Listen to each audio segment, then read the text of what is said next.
Маңғыстау облысы полиция департаментінің мәліметінше 2023 жылы өңірде 300-ден астам есірткі қылмысы анықталған.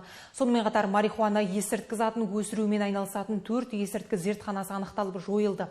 Сотқа 270 қылмыстық іс жіберілді. Оның 57-сі ауыр және аса ауыр қылмыстар.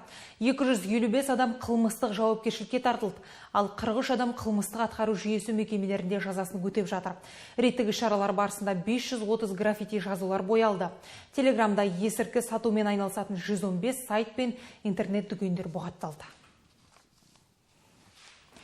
Өлген аққулардың саны 870-ке жетті. Олардың 90% көгілдір.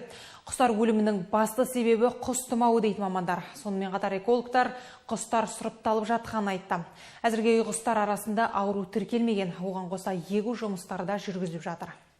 Бүгінде өңірде үй құстар арасында мониторинг жүргізіліп жатыр. Өткен күзде 6000-нан астам құсқа алдын ала вакцина жасалған. Сонымен қатар аймақта жабық ұстау режиміндегі фабрикаларда 380 мың құс бар. Ал оларға вакцина қажет емес. Тек Каспий жағалауындағы құстар егіліп жатыр. Қазіргі ахуалға байланысты тағы қосымша 9 мыңға жуық екпе жеткізіледі дейді ветеринарлық бақылау және қадағалау комитетінің Маңғыстау облыстық аумақтық инспекциясының басшысы. Үй құстардың арасында ауруын күнделікті мониторинг жүргізіліп отыр біздерде. Олған енді бәрі тыныш, эпизодиялық жағдай тұрақты. Неге десеңіз, біздер былтыр жылдық жоспар бойынша өзіміз угрожаемый зона дейміз енді. Мына Каспий жағалауынан где-то 25 шақырымдай бәрін біздер үй құстардың бәрін егіп тастағанбыз, вакцинация жүргізіп. Енді осындай жағдайды қарап отыр біздер, ескеріп, тағы да 9370 доза вакцинаны алдыртып, тағы да жұмыстарды жалғастырып жатырмыз біздер.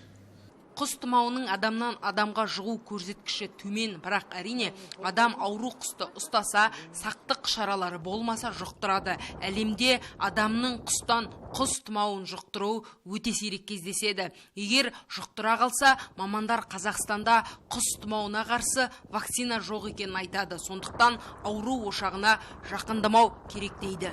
Қазір жаңағыдай посттарын қойып, адамдардың бармай, халықтардың, тұрғындардың сол жаңа аққуларды басқа да құстарды жемдемеуге, қоректендіру үшін сол маңға жақындамауға көптеген сақтық шаралары жасалып отыр. Қазір егер үй құстарының арасында эпизоотия жоқ болса, ол жерде бізде жаңағы аққулардың арасынан, оның ішінде олар оқшаулы түрде жүргізіліп жатқан қатаң бақылау жұмыстарының нәтижесінде бұл адамға жұғу қаупі жоқ деп есептейміз.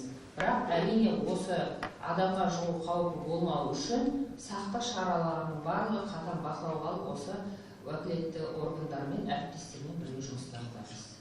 Қаракөл көлінде 87 мыңнан астам құс қыстап жатыр. Олардың 43600-і сыбырлақ аққу. Бұл өткен жылдардан бірнеше есе көп. Ақсындар табылды. Саламат Қайып, Дидар.